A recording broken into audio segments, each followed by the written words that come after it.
Bienvenue sur le podcast Futur Chien Guide, le seul podcast sur l'univers des chiens guides d'aveugles, soutenu cette année à nouveau par la FFAC et l'ANM Chien Guide. Amoureux des chiens, passionnés d'éducation canine, futurs bénéficiaires ou autres curieux comme moi, vous croisez parfois des chiens guides d'aveugles et leurs maîtres en vous demandant comment font-ils pour se déplacer dans nos rues toujours plus agitées. Ce podcast est le seul qui vous propose au fil de rencontres enrichissantes de décrypter l'univers des chiens guides d'aveugles pour comprendre par qui et comment ils sont éduqués, mais aussi de découvrir leur rôle dans le quotidien de leur maître et les bouleversements à leur arrivée. Je m'appelle Estelle et je suis passionnée depuis toujours par les chiens guides d'aveugles et bénévole pour cette cause à Paris depuis des années. Persuadée que l'univers des chiens guides d'aveugles mérite d'être mieux connu, je vous partage dans ce podcast les échanges que j'aurais tout à fait pu avoir en face à face autour d'un verre avec mon invité. Et pour cet épisode un peu spécial, je vous emmène au-delà des frontières françaises, mais aussi de l'univers des chiens guides d'aveugles, puisque je vous présente Ariane et Tumby, sa chienne d'assistance. C'est à sa majorité qu'Ariane exauce enfin son rêve d'avoir Tumby, son premier samoyède et sa race de cœur depuis longtemps. Alors que sa chienne adopte un comportement bizarre, elle découvre finalement qu'elle détecte ses crises. Mais comment sa belle samoyède est-elle finalement devenue son chien d'assistance ? De handler professionnel à réceptionniste en Laponie, Ariane nous raconte son entrée inattendue dans le monde du chien d'assistance, tout en poursuivant ses objectifs d'élevage de samoyèdes et sa vie pour ses chiens.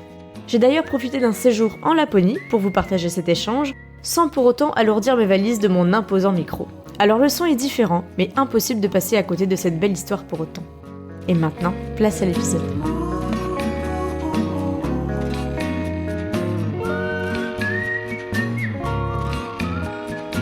Bonjour Ariane. Bonjour Estelle. Merci d'avoir accepté mon invitation sur le podcast Futur Chien Guide. Alors déjà, on est un peu dans un contexte particulier puisqu'on est en dehors des frontières au sens propre, puisqu'on n'est plus en France aujourd'hui. Ensemble, toi et moi, est-ce que avant que je dévoile tout ça, tu peux te présenter un petit peu ?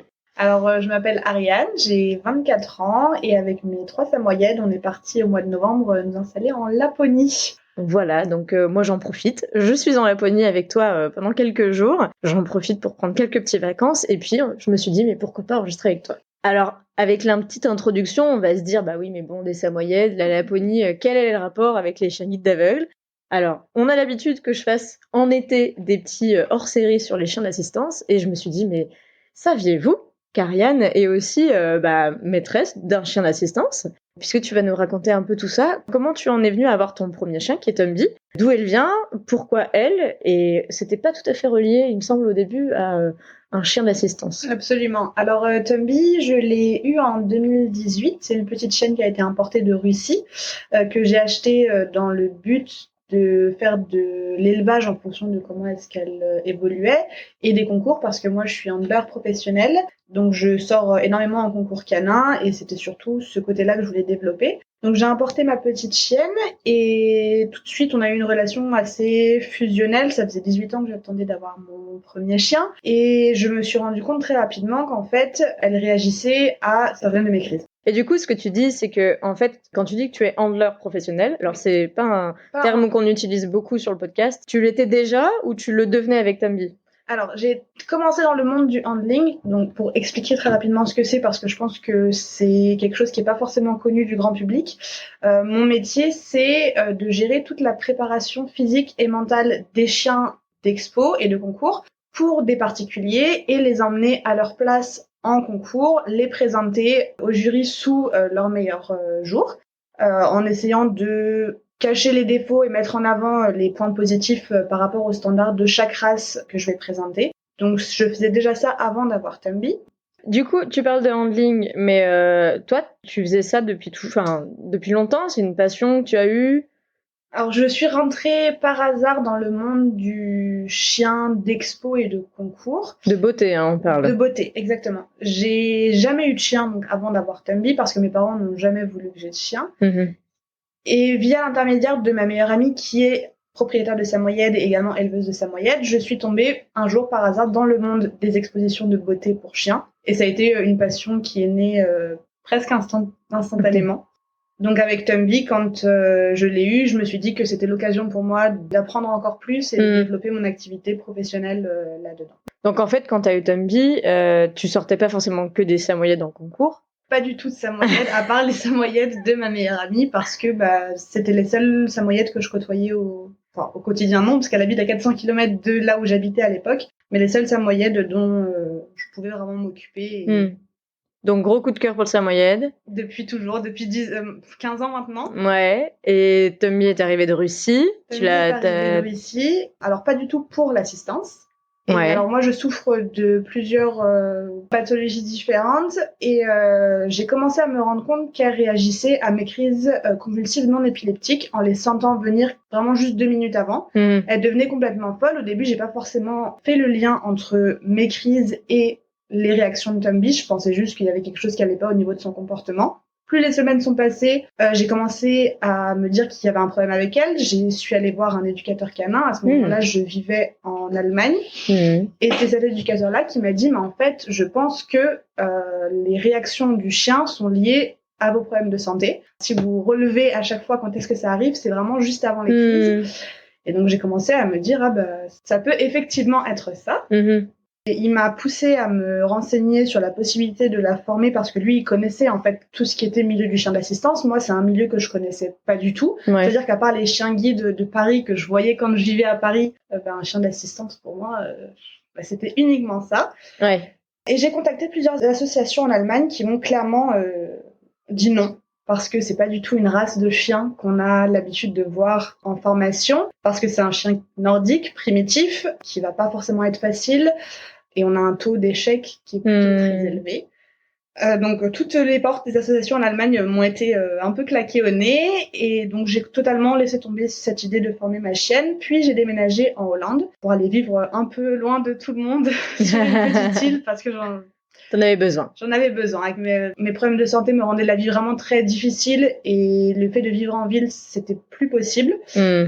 Et en Hollande, je suis tombée sur un husky en formation de chien d'assistance. Et là, je me suis dit, mais c'est possible. Un husky, c'est plus difficile au niveau du caractère qu'un samoyède. Donc, si le husky peut être formé, pourquoi est-ce que mon samoyède ne pourrait pas Je suis rentrée en contact avec la bénéficiaire de ce chien-là qui le formait elle-même en owner training. Donc, encore une fois, quelque chose que je connaissais pas du tout. Je lui ai demandé des informations, on a pas mal échangé et elle m'a proposé de me mettre en contact avec son association à elle. Pour faire un petit point de vocabulaire, handling, ça c'est bon, handler, on a compris. Owner training, c'est vrai que c'est un terme que j'emploie pas sur le podcast parce qu'on est principalement, en tout cas pour l'instant, dans les 55 premiers épisodes, sur des chiens qui sont formés par les associations eux-mêmes et qui sont ensuite remis aux bénéficiaires.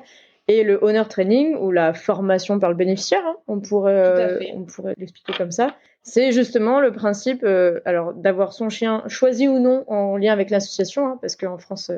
certaines associations accompagnent dès le choix du chiot pour que ce soit un chiot qui soit certes éduqué par le bénéficiaire, mais pas n'importe quel chien non plus, puisqu'il y a quand même des compétences, comme tu le dis, que tu as découvertes en tout cas chez Tomby.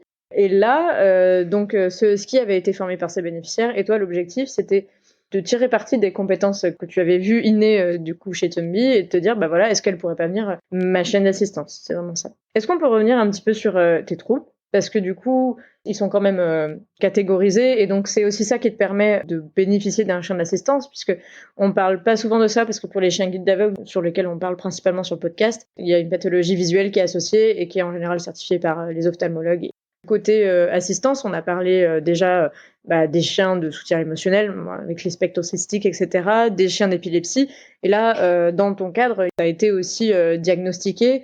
Et donc, c'est pour ça aussi que tu peux prétendre, c'est quelque chose qui est encadré aussi. Absolument. Donc, dans le cas de Tomby, c'est un chien d'assistance psychiatrique. Okay. Je souffre notamment de troubles du déficit de l'attention et de syndrome de stress post-traumatique. Et mes crises convulsives non épileptiques sont liées à mon syndrome de stress post-traumatique. Donc, c'est quelque chose, j'ai été suivie pendant très longtemps par un psychiatre qui m'a diagnostiqué ces problèmes-là. La légitimité d'avoir un chien d'assistance, mais c'est vrai que ça, j'en parle pas mal dans mes hors-séries et au final, le handicap invisible, puisque c'est de ça dont on parle, c'est vrai que mais même sur les chiens guides des fois, moi je pense à Chloé. Chloé, elle voit pas très bien, mais ses yeux sont visuellement, quand on la regarde, on ne voit pas du tout qu'elle est déficiente visuelle. Et derrière, du coup, souvent les gens lui demandent si elle est famille d'accueil. Et elle me disait dans l'épisode 49 justement que non, en fait, c'est mon chien guide. Donc c'est vrai que moi la première fois que je l'ai rencontrée, c'est un peu comme ça. Sa Pocket, elle est là et tu te dis ok, c'est un grand berger allemand. Pocket, qu'est-ce qu'elle fait là Elle la forme, etc. Pour revenir un petit peu sur sa certification à Tomby, donc tu as contacté cette association qui avait formé le ski que tu croisais souvent. Tout à fait. Via la bénéficiaire. La bénéficiaire du ski. Au début, simplement pour prendre des informations, savoir, avoir leur avis en fait par rapport aux différentes races à faire rentrer en formation, comment ça se faisait que eux avaient accepté de prendre un ski en formation alors que 90% des associations que j'avais pu contacter précédemment m'avaient tous dit non, enfin, c'est hors de question parce que c'est des races dont les taux d'échec sont plutôt très élevés. Et après plusieurs semaines d'échanges avec l'association, on a décidé de se rencontrer parce que moi je vivais sur une île et eux ils sont en Hollande, pas dans le pays. On a décidé de se rencontrer à Amsterdam autour d'un café avec une représentante de l'association pour discuter. On a décidé au terme de cette rencontre qui a duré quand même 3 heures où on a pas mal parlé de tout mon cheminement du côté médical et à quel point comment est-ce que Tomby m'aidait déjà au quotidien sans être chienne d'assistance, sans être formée. Qu'est-ce qu'on pourrait faire pour qu'elle puisse vraiment encore plus m'aider, enfin comment est-ce qu'on pourrait prendre ces alertes naturelles entre gros guillemets et les shaper pour qu'elle puisse apprendre à alerter correctement et à répondre à ces crises que je pouvais faire. Et on a décidé de faire rentrer Tomby en formation qui normalement aurait dû durer 2 ans. Et moins d'1 an et demi après être rentrée en formation, on a décidé avec ma monitrice de l'association de passer la certification parce qu'au final, ça s'est passé vraiment super bien et très rapidement. Donc elle a été certifiée au bout d'1 an et demi. Je sais pas comment ça se passe en France pour les certifications des associations françaises parce que c'est vrai que de ce que j'en entends en parlant avec des amis qui ont des chiens d'assistance en France, à part tout ce qui est école chien guide, je sais que c'est beaucoup plus réglementé, cadré. Bah, c'est vrai que le monde du chien d'assistance est encore en fait il est très diversifié parce que quand on parle de chien guide en fait c'est le guidage d'une personne déficiente visuelle. Je dis pas que c'est simple mais ça paraît assez homogène les besoins de guidage entre différents déficients visuels en tout cas, et du coup la formation, c'est vrai que la certification elle a aussi été homogénéisée grâce à la Fédération française des écoles de chiens guides. Les associations qui sont en dehors de cette fédération peuvent certifier autrement, c'est un petit peu différent. Mais c'est vrai qu'on a l'impression que c'est très cadré et ça l'est du côté de la fédération et des écoles fédérées qui représentent quand même la majorité aujourd'hui des chiens guides. Du côté des chiens d'assistance, bah déjà ils sont pas tous certifiés pour les mêmes choses, donc il faudrait une certification par type de chien d'assistance. Exactement. Par trouble en fait. Alors c'est vrai qu'il y a des certifications qui sont il y a toujours une grande part de socialisation. Enfin on va en parler, mais Tomby tu l'emmènes partout et elle se tient partout. T'as un dossard aussi où il y a marqué chien d'assistance, ne pas toucher, etc.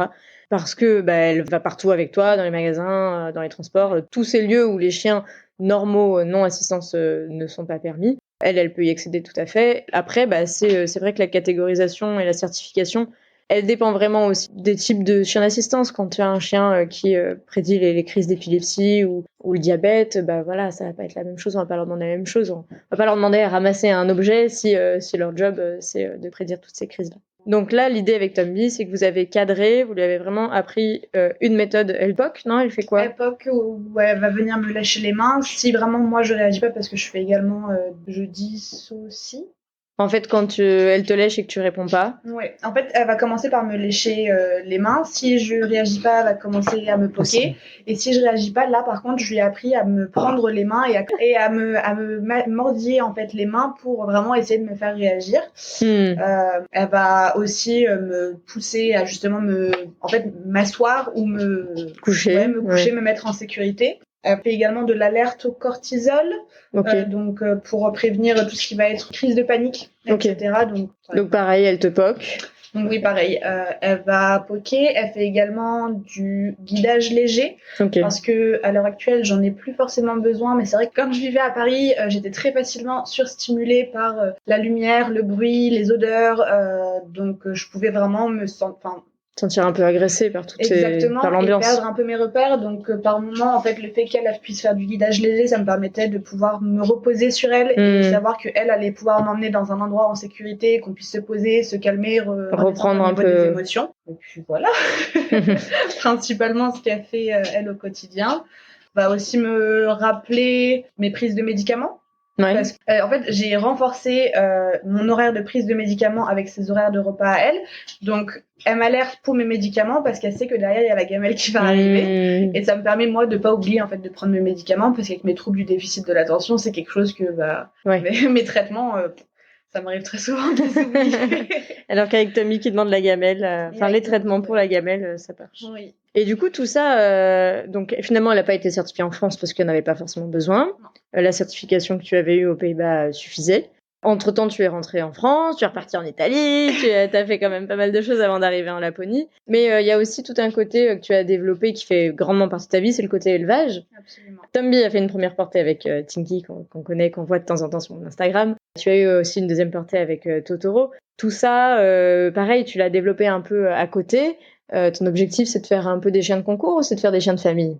Alors, mon objectif à moi, c'est de faire un chien de famille qui se rapproche au plus du standard de la race. Donc, parce que voilà, c'est ma race de cœur et j'aimerais vraiment la préserver, la tirer vers le haut. Mais je veux également que ma race de cœur donc soit préservée et que les chiens que je produise continuent à travailler, donc faire du traîneau. Pourquoi pas faire de l'assistance? J'ai eu plusieurs demandes de familles qui m'ont demandé un chiot pour l'assistance parce que c'est une race qui leur plairait bien, mais c'est difficile de trouver des lignées où au niveau du caractère, on ait quelque chose qui puisse être bien exploité pour ne pas avoir un taux d'échec trop élevé derrière. Oui. C'est vrai que Tomby, je vois bien sur ces chiots que autant au niveau de la conformation, donc de la beauté entre gros guillemets par rapport au standard de la race, on est sur quelque chose qui me plaît vraiment et je suis vraiment très satisfaite de ce qui en ressort. Au niveau du travail, aucun problème. Donc je me suis laissée 2 portées pour moi pouvoir voir le caractère des chiots, voir l'évolution, voir comment ça se passait au niveau des familles avant de me dire pourquoi pas placer un chiot vraiment pour l'assistance. Sur les 2 premières portées, j'ai placé des chiots pour soutien émotionnel, donc encore une fois entre très gros guillemets parce qu'en France soutien émotionnel ça veut pas dire grand chose, c'est pas reconnu. Mais c'est des chiots qui vivent aux États-Unis où là-bas vraiment c'est beaucoup plus que cadré aussi. Et là j'ai une demande donc pour vraiment un chien assistance pour de l'alerte au diabète. Et pourquoi pas, on va voir ce que ça va donner, si on a des chiots sur les prochaines portées qui correspondent ou pas. Mais oui, c'est quelque chose que j'aimerais bien continuer, développer. J'allais te poser la question de toute façon, parce que là, sur les 2 premières portées, la première portée, il y avait 8 chiots. Première portée, 8 chiots. Deuxième portée, 10 chiots, mais 9 vivants uniquement. Ouais. Et du coup, tous ces chiens aujourd'hui, ils sont un peu répartis dans le monde, j'ai envie de dire. Parce que toi, tu es un peu international, mais les chiots le sont plus que toi. Ils couvrent pas mal de pays quand même. Tu as aussi des contrats, je voulais en parler parce que c'est un aspect qui est assez intéressant, je trouve, à préciser. Tu as aussi des contrats que tu appelles contrats éleveurs, où là, en fait, c'est des chiens que tu as placés, qui ont été adoptés sous un contrat éleveur, qui est un contrat où tu y restes un peu propriétaire, c'est ça? Tout à fait. C'est des chiens que j'aimerais garder dans mon programme d'élevage parce que au niveau conformation ou au niveau tempérament, c'est exactement ce que moi j'aimerais continuer à garder sur mes lignées. Malheureusement, j'essaie vraiment de garder le nombre de chiens que j'ai à la maison le plus bas possible parce que je pars du principe que quand on a 3 chiens ou quand on en a 15, on peut pas s'en occuper de la même manière et que je veux vraiment avoir le temps de gérer tous les chiens que j'ai correctement, leur accorder assez de temps à chacun.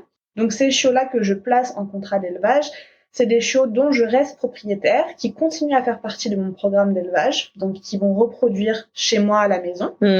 Une portée en général, et ensuite après cette portée-là, la propriété passe entièrement à la famille avec laquelle tu as contractualisé. Absolument. Et ça me permet donc de pouvoir continuer à produire des chiots, pouvoir offrir à mes reproducteurs une vraie vie de famille où ils vont avoir toute l'attention dont ils ont besoin parce que ils vont avoir un seul chien à la maison à gérer, alors que par exemple avec moi ils seraient 5 ou 6. Bon, là j'en ai que 3 mais j'essaie de voir plus loin dans le temps et je me dis que quand j'aurai 5-6 chiens, si j'avais gardé tous les chiens que j'aurais voulu garder pour la repro, je pourrais humainement pas leur donner le temps et l'attention dont ils ont besoin. Oui, c'est des chiens que tu veux garder un peu sous ta proximité immédiate pour justement pouvoir en servir pour la reproduction, dans l'objectif de toujours faire évoluer dans le bon sens les standards de la race, en fait. Absolument. Ok, et donc là, aujourd'hui, tu as combien de chiens en contrat éleveur? Alors aujourd'hui, j'ai un mâle et une femelle en contrat d'élevage, donc en plus de Tinky et Totoro que j'ai gardé, et Tomby qui est la maman de tous ces petits. Oui, parce que sinon, au bout d'un moment, tu vas te retrouver à avoir un élevage avec beaucoup de chiens et pas offrir le même temps. Déjà, là, avec les 3, je pense que je le vois au quotidien en ce moment, vu qu'on partage un peu les quelques jours. Ça fait déjà beaucoup. D'ailleurs, comment tu as décidé de garder Tinky? Comment tu as décidé de garder Totoro? Est-ce que c'était évident? Est-ce que tu savais que tu allais en garder? Ou au final, tu t'es fait avoir par leur bouille, on va dire? Alors, c'était pas du tout prévu. Parce que quand on s'est rencontrés la première fois, Oui. c'était à l'occasion de la première portée de Absolument. Tumby, et les chiots étaient tout petits, je pense qu'ils avaient 2 mois, Oui. qu'on avait fait la sortie poussette. Alors en fait, quand j'ai fait la première portée de Tumby, pour moi, alors j'ai tellement une relation fusionnelle avec Tumby que c'était vraiment compliqué pour moi de me dire je vais avoir un deuxième chien, je vais en garder un sur la portée ou je vais en garder deux, parce que j'avais vraiment peur de pas être capable de m'attacher à un deuxième chien et de pas être capable d'avoir assez d'amour pour en donner à plus d'un chien. Et en fait, je me suis rendu compte en ayant 8 chiots à la maison que tous mes chiots, je les aimais exactement pareil. Bon, je les aimais pas de la même manière que j'aimais Tumby, mais je les aimais tout autant. Toi qui es maman, pour le moment t'en as qu'un seul. Je pense que les mamans c'est pareil, elles aiment tous leurs enfants aussi fort les uns que les autres, mais elles les aiment pas tous de la même manière et c'est normal. Et ça du coup je l'ai appris en ayant 8 chiots à la maison et je me suis dit en fait peut-être que je suis capable d'aimer plus qu'un chien. Et d'un autre côté, le fait d'avoir un deuxième chien, si jamais un jour il venait à arriver quelque chose à Tumby, il me resterait un bout d'aile auquel je pourrais moi me raccrocher parce que c'est tellement fusionnel que j'avais vraiment peur de moi comment est-ce que je vivrais sans Tumby. Et c'est pas très sain d'ailleurs, c'est un peu malsain d'être autant psychologiquement attaché à un animal parce qu'on sait qu'ils vivent pas très longtemps. Et on peut souligner que Tumby vient de mettre sa tête sur ta cuisse alors qu'il vient de dire ça. Je fais la description, l'audio-description en tout cas. Donc oui, c'est pour ça que j'ai gardé Tinky, parce que je voulais pouvoir garder un bout de Tumby au cas où il se passe quoi que ce soit, pouvoir me raccrocher à quelque chose. Et ensuite, ma deuxième portée, j'étais décidée à ne pas garder de chiot parce que je me voyais déjà avec mes 2 chiens que c'était assez. J'ai toujours dit, j'ai 2 mains pour 2 chiens. Ouais. Et on s'arrête là. Et en fait, ça a été un énorme coup de cœur sur Totoro, mais vraiment dès la naissance, quelque chose qui s'explique pas. Donc moi, je choisis jamais un chiot avant 8 semaines parce que je veux vraiment voir le caractère du chien, être sûr que le caractère me correspond et également au niveau conformité au standard, si physiquement il évolue bien comme j'ai envie de le voir évoluer. Donc j'ai attendu les 8 semaines avec toujours cette petite idée en tête que Totoro était quand même extrêmement mignon. Je l'ai appelé Totoro, il me semble, à 6 semaines en me disant toujours non mais de toute façon je le garderai pas. J'ai toujours dit 2 chiens, enfin 2 mains, 2 chiens, c'est pas possible. On est arrivé à 8 semaines, au niveau du caractère c'était vraiment tout ce que j'aimais, c'était un coup de cœur qui se confirmait. Je me suis encore laissé le temps. On est arrivé à 12 semaines, je me suis dit bon, on écoute le cœur ou la raison, je sais pas. Et au final, je me suis dit que la vie est trop courte, que s'il y a eu ce coup de cœur-là inexpliqué dès tout petit, c'est que peut-être qu'il fallait que j'écoute mon cœur et pas forcément ma raison, et j'ai fini par le garder lui. Aujourd'hui, parfois, je me dis que 3 chiens, c'était pas la meilleure des idées parce que c'est quand même pas mal de boulot, mais je regrette pas une seule seconde de l'avoir gardé. Et puis, il est plus tout petit maintenant. Hein. Il est plus tout petit. Il est plus grand que Tumby et que Tinky d'ailleurs. On le voit sur les photos. J'en mettrai pas mal des photos sur futureshaggy.fr. Mais c'est vrai qu'au final, aujourd'hui, tu as 3 chiens. Et puis, on parlait d'international parce que tu étais en Italie pendant 4-6 mois. Là, tu débarques en Laponie. Donc, ça veut dire aussi voyager. C'est quelque chose qui n'est pas nouveau pour toi de voyager. Mais avec 3 chiens, ça devient une petite organisation quand même. On parlait des délais de Commando plus en Suède vs la France, ce genre de choses. Aujourd'hui, quelle est la place de Tumby dans son rôle de chien d'assistance, par exemple ? Alors aujourd'hui, en toute honnêteté, j'ai plus autant besoin d'elle au quotidien pour l'assistance que quand, par exemple, je vivais à Paris. Tout simplement parce que je vis dans un environnement où c'est beaucoup plus facile pour moi de gérer tout ce qui est lié à mon syndrome de stress post-traumatique et à mon TDAH. TDAH ? Trouble du déficit de l'attention avec hyperactivité. Donc c'est vrai que la proximité avec la nature que j'ai ici en Laponie par rapport à l'hyperactivité, c'est plutôt sympathique parce que dès que je sens que c'est un petit peu trop, je prends mes chiens et on part 4 heures en balade. Ça te permet de redescendre. Voilà, ça me permet de redescendre. J'ai plus tout ce qui est stress du quotidien de quand je vivais en plein centre-ville de Paris. J'ai plus tout ce qui va être surstimulation due au bruit, aux odeurs, au nombre de personnes que j'ai autour de moi. Aujourd'hui, je fais un boulot que jamais de ma vie je me serais cru capable de faire. Je travaille en réception dans un hôtel, donc le contact avec la clientèle, mais Ouais, c'est vrai que ce déménagement à Laponie, ça a changé vraiment pas mal de choses pour moi. Ça m'a apaisé sur le plan psychologique et je pense que ça m'a aidé en fait aussi au niveau de la santé à aller mieux. Donc j'ai plus autant besoin de Tumby qu'avant, mais elle continue à énormément m'aider à la maison. Il y a des jours forcément avec et des jours sans. Donc les jours sans, j'ai plus besoin d'elle. Par contre, du coup, tu continues à la prendre régulièrement dans les centres commerciaux, c'est un grand mot vu ce qu'il y a ici. Dans les centres commerciaux, ouais. À la supérette du coin. Non, ce que je veux dire, c'est qu'elle a toujours son statut d'assistance. Elle a toujours son statut d'assistance. C'est vrai qu'en arrivant en Laponie, quand j'ai vu, moi, mon état s'améliorer, je me suis même questionnée sur le fait de la mettre en retraite parce que je me sentais plus vraiment légitime à avoir un chien d'assistance parce que je me sentais beaucoup mieux. Voilà, comme je disais, il y a des jours avec, il y a des jours sans. Et quand je me sens bien, j'essaie de profiter de cette nouvelle liberté en fait que je découvre au quotidien parce que c'est quelque chose auquel j'étais pas du tout habituée. Et les jours où ça va moins bien, Tumby m'accompagne et...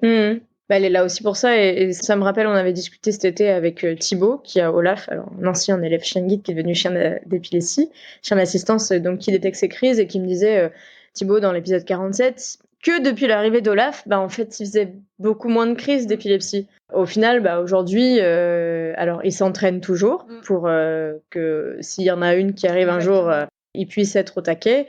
Mais qu'en fait aujourd'hui il en détectait plus parce que Thibaut n'en faisait plus. Mais c'est aussi une manière d'accompagner, parce que ça se trouve Tumby demain perd ce rôle d'assistance là où tu te dis bah je pars pas en vacances avec elle ou je sais pas quoi. Peut-être que ça rechute et elle fait partie de ton équilibre émotionnel et psychique. Absolument. Donc c'est très similaire à ce que me racontait Thibaut en me disant bah voilà en fait depuis qu'Olaf est là bah en fait, on pourrait se dire que maintenant Olaf est inutile et en fait c'est par sa présence qu'il est utile et c'est pas forcément parce qu'il fait. C'est pas forcément parce qu'il est allé chercher la trousse à la pharmacie pour l'épilepsie particulièrement. C'est juste parce que bah voilà il est là et ça permet de rassurer. Et c'est bien aussi. De toute façon, on va pas retirer les chiens si la situation change. Les chiens sont pas retirés de toute façon.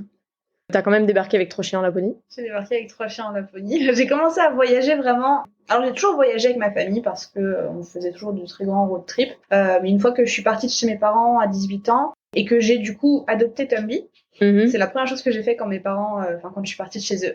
Je me suis dit que, alors mon chien n'avait que 15 ans dans le meilleur des cas à vivre et que je voulais qu'il voie un maximum le monde. Et j'ai commencé à voyager donc en l'espace de 5 ans maintenant, j'ai vécu dans 7 pays différents. 6 pays différents. Oh, t'as aussi la langue qui va bien. Je crois que tu en parles 7 aussi. Oui, absolument. Et du coup, j'ai vraiment commencé à voyager avec Tumby et pour Tumby. Ouais. Et c'est pour mes chiens que je suis venue en Laponie parce que je me suis dit que c'était... Alors, au-delà d'avoir toujours rêvé de visiter la Laponie, de voir les aurores boréales, c'est en me disant qu'en fait, c'est leur environnement à eux. La neige, le froid, les moins 30 degrés. Bon, pas en ce moment. Oui, mais en hiver, ça descend jusqu'à moins 30. Voilà, ça peut descendre jusqu'à moins 30. Et je me suis dit qu'ils seraient trop heureux ici. Et c'est leur bonheur à eux qui fait le mien. Donc c'est pour ça que j'ai décidé de faire mes valises sur un coup de tête. C'est une décision que j'ai prise en 5 jours. De tout plaquer derrière moi et de quitter les 45 degrés de l'Italie pour les moins 30 de la Laponie.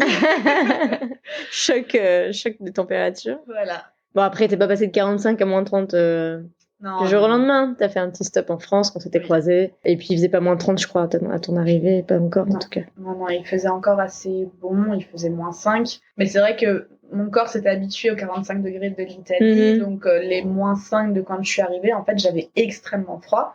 Et aujourd'hui, je me rends compte que quand il fait moins 20, parfois je sors en jogging et bah, j'ai un peu froid, mais c'est plus rien. Enfin, Après, c'est pas le même froid qu'en France. Hein. C'est un froid sec. Oui. On n'a pas le froid humide qu'on connaît avec la pluie et tout. C'est pas la même chose du coup. Et dans tes projets, on se parle la semaine même de la sortie du podcast. Hein, toujours team dernière minute. Toujours. Tu pars à la fin du mois, je crois ? Je pars à la fin du mois pour... Alors, je quitte ma petite Laponie bien aimée pour rentrer en France pour le Salon international de l'agriculture auquel Tumby a été qualifié en remportant la nationale d'élevage du Samoyed au mois d'octobre dernier, si je ne me trompe pas. Son fils également, Soren, donc qui est un des chiens que j'ai placé en contrat d'élevage, qui vit en Haute-Savoie, a également été qualifié, donc on y va avec sa propriétaire, Soren, Tumby, et on va représenter mon élevage. Je crois que c'est le jeudi, c'est ça ? Le jeudi 2 mars. C'est le jeudi du Salon de l'Agriculture, il n'y en a qu'un seul. Alors, si vous voulez voir l'essai moyenne d'Ariane et Ariane, c'est là-bas. Moi, je passerai aussi, bien sûr, le jeudi, c'est prévu. Et puis alors, tu parlais d'autres portées, une troisième portée ?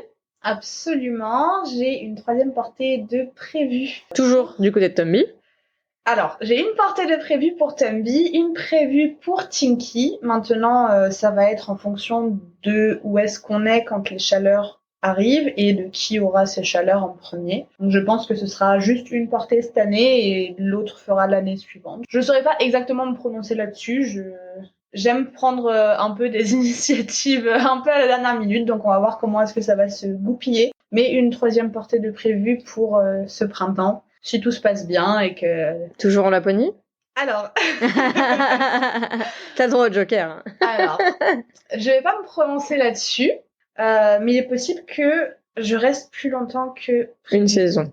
Voilà, plus longtemps qu'une saison en Laponie. Donc, la naissance en France ou en Laponie, je ne sais pas encore. Bon, en pleine réflexion en tout cas. Oui. Il va falloir suivre les aventures. Hein.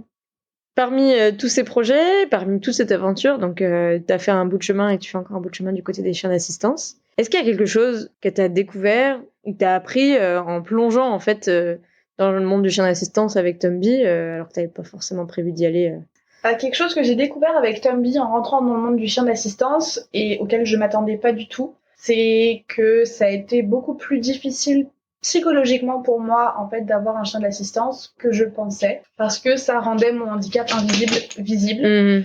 Et je l'ai très très mal vécu au tout début parce que justement ça le rendait visible, et donc les gens me voyaient avec Tumby, voyaient son dossard et donc savaient que j'avais un handicap. Et c'est quelque chose que je pouvais cacher très facilement, qu'on peut cacher très facilement, qui se voit pas quand on n'a pas de chien d'assistance, alors que le chien d'assistance le rend très visible. Oui, j'ai eu beaucoup de mal avec ça. Et je pensais pas du tout que je le vivrais aussi mal. Une sorte de coming out du handicap, c'est ça en fait, auprès des proches, auprès de la famille qui n'est pas forcément au courant et qui du coup remet en question la légitimité du fait d'avoir un chien d'assistance, parce qu'ils se rendent pas compte de ce que c'est que de vivre en fait avec ce genre de handicap invisible. Pour eux, c'est juste pour faire son intéressant qu'on a un chien d'assistance. Pour eux, c'est uniquement pour les personnes déficientes visuelles que on utilise un chien guide, un chien guide. Donc ça a été très compliqué de ce côté-là, mais également le fait de me retrouver confrontée à parfois des refus d'accès et pas savoir comment gérer en fait, parce que avec toutes les émotions qui se mêlent, on a donc cette montée de stress qui fait que parfois on peut se sentir nous-mêmes en fait même plus légitime. On se dit oui, mais c'est vrai que c'est pas un chien guide, mais en fait on s'en fiche. C'est un chien d'assistance et aux yeux de la loi, c'est tout ce qui compte. Chien d'assistance ou chien guide, c'est pareil. Et c'est vrai que parfois j'ai des refus. Enfin, plus à l'heure actuelle, j'arrive surtout en fait à tenir tête aux personnes, et à l'heure actuelle, j'arrive à faire respecter mes droits. Si je me retrouve face à un refus d'accès, je vais savoir répondre à la personne et lui dire qu'en fait non, lui présenter les textes de loi qui lui expliquent en fait que peu importe chien d'assistance ou chien guide, il n'y a pas de différence à faire. Alors que 2 ans en arrière, c'est quelque chose qui était impossible pour moi. Je me suis retrouvée avec un refus d'accès dans un bus. J'ai pas su gérer émotionnellement. Je suis juste descendue du bus et j'ai dit d'accord. Et parce que j'osais pas en fait tenir tête aux personnes en face. Je pense que c'est quelque chose qui vient avec le temps. On en arrive à un point où on en a marre en fait de se faire refouler. Et en fait d'avoir nos droits qui sont pas respectés. Enfin, je pense. En tout cas, moi, c'est mon point de vue et c'est ce qui s'est passé pour moi. Ça a été un trop plein de j'en ai marre. C'est pas une vie que de juste accepter tout ça. Oui, c'est ce que tu disais sur la visibilité d'un handicap invisible. Tu parles des chiens d'assistance, mais moi je sais qu'on en parlait aussi du côté des chiens guides, quelques-uns de mes invités. La déficience visuelle, elle peut être connue dans l'entourage, mais en fait, en effet, en se dotant d'un chien d'assistance, il y a une carte qu'on oublie un peu, c'est que du coup, on met un peu la carte handicap sur la table, mais auprès de tout le monde. C'est-à-dire qu'on choisit pas, lui je lui dis, lui je lui dis pas, ce que tu peux faire à l'oral et sur des handicaps plus ou moins visibles. Et je sais aussi qu'il y a certains de mes invités ne prenaient pas la canne pour justement ne pas être vu comme un aveugle avec sa canne, ou un déficient visuel avec la canne, et que là, de par le chien, certains qui n'avaient pas la canne avant, alors ont quand même fait une formation en locomotion, parce qu'il faut avoir la canne avant d'avoir un chien guide. Oui. Il faut savoir se gérer dans ses déplacements et apprendre tout ça. Mais ça expose en fait ton handicap au grand jour. C'est plus quelque chose de caché, quoi. Exactement. Et tu l'exposes à tout le monde. Et en plus, t'es obligé de l'expliquer à tout le monde en disant, bah non, en fait, c'est mon chien d'assistance parce que. Alors, tu vas pas dire tous tes troubles, etc. Ouais. Mais t'es obligé de dire, en fait, et de le dire à voix haute aux gens, bah, sorry, mais en fait, tu le sais pas, mais j'en ai besoin. Et t'as plein de questions, mais en fait, je veux pas t'y répondre. Parce que c'est pas tes affaires, c'est pas ton business, ça te regarde pas. Et c'est compliqué pour les gens de comprendre ça. Et c'est vrai que quand je fais mes écarts du côté des chiens d'assistance, et encore aujourd'hui, quand je le fais sur les hors-séries de l'été, c'est ça aussi qui est intéressant, c'est qu'en fait, le chien guide, on le voit tout de suite, on l'imagine tout de suite avec une personne qui est aveugle complète. Alors déjà, il y a plein de choses à découvrir sur cet univers-là. Je pense que depuis 50 épisodes, les auditeurs fidèles ont bien remarqué. Mais du côté des chiens d'assistance, j'ai envie de dire, la diversité, comme on le disait tout à l'heure, est encore plus grande. Et des fois, tu peux te dire bah, pourquoi il en aurait besoin, etc. Et c'est des besoins ponctuels, mais qui font que tu dois toujours l'avoir. Et c'est pas que quelqu'un qui est en fauteuil roulant. Parce que souvent, bah, malheureusement, quand on parle de handicap, on voit un fauteuil roulant, une canne. Après, c'est difficile d'imaginer si quelqu'un est sourd ou pas, à part si on le voit signer. Si quelqu'un a des troubles autres, c'est compliqué, quoi. Absolument. Je sais pas s'il faut assumer, enfin ça c'est toi qui vas me répondre, est-ce qu'il faut assumer avant de demander son chien d'assistance ou est-ce qu'il faut être prêt à l'assumer une fois qu'on a son chien d'assistance? Je pense que c'est la deuxième réponse parce que ne pas l'assumer libre à chacun et je pense qu'au niveau même du caractère de chaque personne c'est très différent pour chacun. Oui, je parlais avant de faire la demande. Oui, avant de faire la demande, ouais. Oui, ok. Mais c'est vrai que voilà, en fait il faut être prêt, je pense mentalement à assumer tout ce qui va se passer derrière, le fait que ça va devenir visible aux yeux de tous, le fait qu'il va devoir parfois se justifier alors qu'on n'a pas forcément envie de se justifier, pour que les personnes en fait comprennent que c'est comme ça et c'est pas autrement, et c'est pas parce que tu penses que j'en ai pas besoin que j'en ai pas besoin, et parce qu'en fait c'est pas facile au quotidien et qu'il faut se blinder. Là j'ai donc une très bonne amie, Lilou, qui a un chien d'assistance depuis peu, que j'ai beaucoup soutenu. Je l'ai pas mal prévenue aussi avant en fait de tout ce qui allait se passer, parce que forcément ça allait pas être tout rose, tout beau, tout facile tous les jours. Et du coup, c'est vrai qu'aujourd'hui, quand je vois mon amie, donc Lilou, avec son petit Octave, qui rencontre énormément de galères, de refus d'accès et de non-respect de ses droits en tant que personne handicapée, ça me met un peu hors de moi parce que c'est quelque chose qui devrait plus arriver en fait en 2022, mais non, en 2023. C'est vrai que même quand on est préparé, quand j'échange aujourd'hui avec elle, c'est pas facile alors qu'elle le savait déjà avant. Oui, je pense qu'il faut vraiment être prêt à gérer tout ça au niveau émotionnel une fois qu'on a un chien d'assistance pour un handicap invisible, encore plus que pour un handicap qui est visible. Voilà, c'est ce que je disais, ça met carte sur table et du coup, c'est plus qu'avec les proches et ça l'expose au grand monde, au chauffeur de bus, à la caissière, à l'agent de sécurité, parce que c'est surtout eux qui voilà.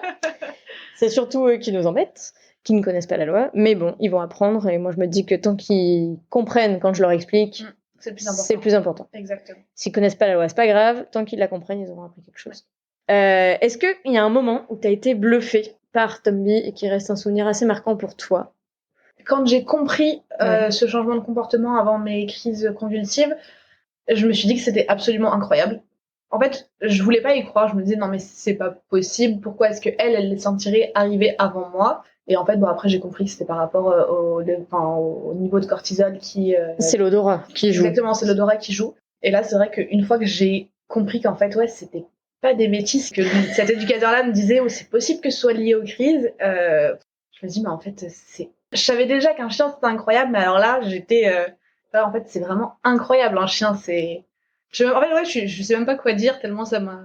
Oui, ça t'a bluffé. Oui. C'est ça. Et est-ce que grâce à sa présence en tant que chien d'assistance, tu as fait des rencontres un peu exceptionnelles que tu n'aurais pas forcément fait sans Tomby? Sur le plan chien d'assistance, pas sur le plan élevage, mais...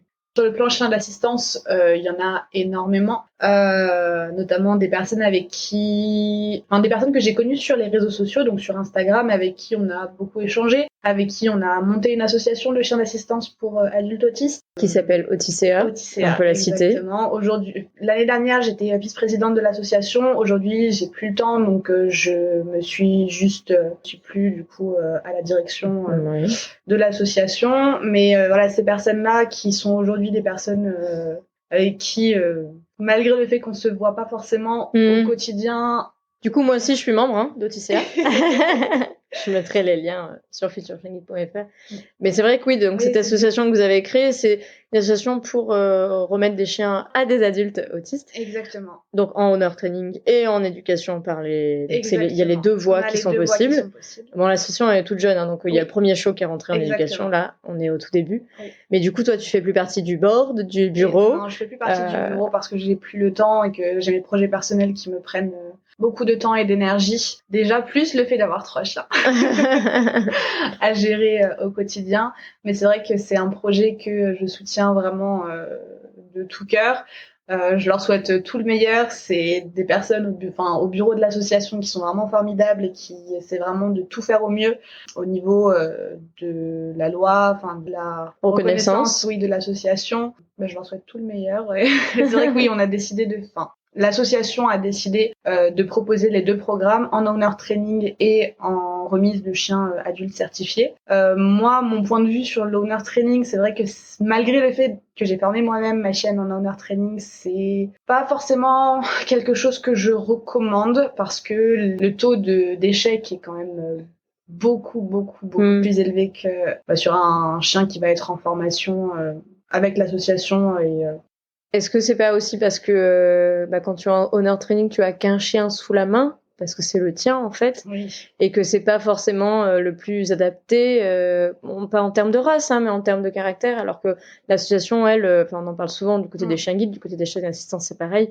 fait vraiment le binôme et cherche vraiment le chien qui correspond et fait vraiment un matching. Absolument, c'est vrai que ça joue beaucoup, mais c'est également pour ça qu'en fait, donc chez Oticea, on a décidé que on acceptait en formation en owner training uniquement des chiots qui avaient été sélectionnés par les éducateurs en fait de l'association, et pour essayer de baisser en fait le niveau le taux d'échec exactement. Mais c'est vrai que oui, l'owner training c'est pas évident. Je pense que les gens voient ça comme l'utopie du chien d'assistance qu'on forme soi-même, avec lequel on développe une relation, mais et en même temps, quand tu l'éduques toi-même, tu te dis, tu développes une bonne relation, tu le fais toi-même, c'est un peu aussi une fierté de l'avoir fait. Et en même temps, les gens qui ont besoin d'un chien d'assistance ne sont pas émotionnellement, psychologiquement, puis ça dépend pourquoi on l'éduque aussi. Exactement. Mais costaud à la base. Et donc, il peut y avoir des écueils. Et ça, moi, je suis pas là pour en juger. Mais du coup, il faut aussi avoir une certaine constance dans l'éducation et que, déjà pour les éducateurs qui sont des professionnels, ça peut être compliqué. Donc, quand on a en plus des hauts et des bas, parce qu'on a divers troubles, etc., il n'y a pas de souci. Et c'est aussi pour ça que, du côté des chiens guides, la question se pose pas si souvent que ça, parce que former soi-même un chien à guider quand on ne voit pas, je pense que les gens... c'est vrai que les gens l'assimilent, le visualisent beaucoup plus, vu que ça reste quelque chose de visible, pour le coup. Et du côté des chiens d'assistance, on dit on peut se le former, etc. Mais c'est vrai que c'est pas toujours... C'est vrai que du côté d'Acadia, qui est l'association qui remet des chiens guides pour enfants diabétiques, on en avait parlé, on a fait un épisode spécial à l'occasion de la journée mondiale du diabète. Florine, du coup, la coordinatrice, nous avait expliqué aussi qu'au début, leur idée aux parents qui sont allés chercher ce chien aux États-Unis, c'était un peu de former... ils sont pas allés chercher un chien, ils sont allés chercher des compétences pour former leur propre chien. Et en fait, ils se sont rendus compte que c'était mieux de former le chien et après de le remettre. Dernière question, est-ce que tu aurais un pire et un meilleur moment à nous confier avec Tombi ? Un pire moment? Ah oui, absolument. Oh là. Absolument. Je suis toujours mitigée quand je pense à cet événement-là, mais c'est un accident, mais avec un autre chien d'assistance qui a littéralement agressé Tombi dans un bus. Je suis rentrée dans le bus, donc j'ai pas vu le chien parce qu'il était bien rangé sous les pieds. Et en fait, au moment où je suis passée, le chien est sorti. C'était un chien guide. Peu importe. Mais il est sorti, il s'est jeté sur Tombi, et c'est vrai que là, En fait, il s'est passé tellement de choses au niveau émotionnel que je sais même plus comment j'ai réagi, je sais même plus ce que j'ai dit. Je croyais que j'ai hurlé sur la pauvre dame alors que ça arrive, enfin, ça devrait pas arriver, mais ça reste des êtres vivants, animaux, en fait. On peut pas tout gérer. C'est peut-être moi qui ai peut-être marché sur un bout de poil qui dépassait d'une queue, peut-être. Il y a plein de trucs qu'aurait pu faire mais juste, c'est vrai que tout d'un coup, je me dis, mais en fait, je mets mon chien en danger alors que pas du tout. Et j'ai vu mon chien mourir parce que je suis un peu extrême un peu excessive des fois. Un peu excessive dans mes émotions et surtout quand ça touche à Tumby. Mais c'est vrai que oui, voir un autre chien d'assistance ou pas en fait, mais juste lui être sauté dessus comme ça de nulle part alors que je l'avais pas vu, ça m'a choqué. Ouais, ça m'a choqué. Tout de suite dans l'extrême. Mais sinon, j'ai pas forcément de mauvais souvenirs. Tumby, c'est une chaîne assez facile. Donc elle a son petit caractère à elle qui est bien ancré. Bien ancré, elle est plutôt cool. Mais en meilleur souvenir, tous les moments que je passe avec ma chienne, tout ce que je vis au quotidien grâce à mes chiens et surtout grâce à Tumby parce que comme je disais un peu plus tôt dans notre échange, c'est pour elle principalement que j'ai commencé à voyager et au final, même si c'est pour les 3 aujourd'hui que je suis en Laponie, c'est avant tout pour Tumby parce que c'est Tumby. C'est la chaîne de ma vie et que je veux lui offrir la meilleure des vies. Donc tout ce qui m'arrive aujourd'hui, c'est grâce à elle et je pense que ça, c'est la meilleure des récompenses. Et pour suivre tes aventures, on peut aller voir du côté d'Instagram, je crois. Oui, pour suivre nos aventures pour le moment en Laponie, peut-être ailleurs à l'avenir. C'est sur Instagram et c'est Firefly on the Road. Bon, je mettrai tout ça dans les détails de l'épisode de toute façon. Et puis, écoute, nous, on va aller dîner. Oui. Mais en tout cas, merci. Est-ce que tu as un petit mot, quelque chose pour la fin que tu as oublié, que tu voudrais dire, que tu voudrais rajouter? Mais écoute, j'aimerais te remercier d'être venu me rendre visite en Laponie. Je suis vraiment très heureuse de t'avoir ici dans le Grand Nord.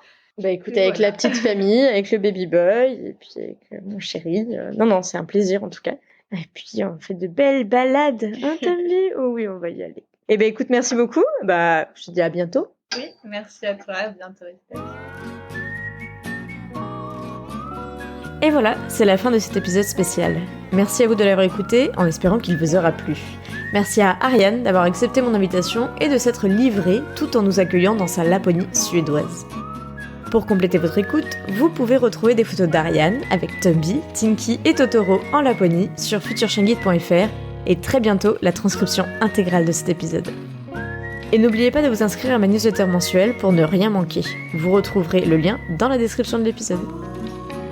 Alors, à bientôt pour un prochain épisode sur l'univers méconnu des chiens guides d'aveugles.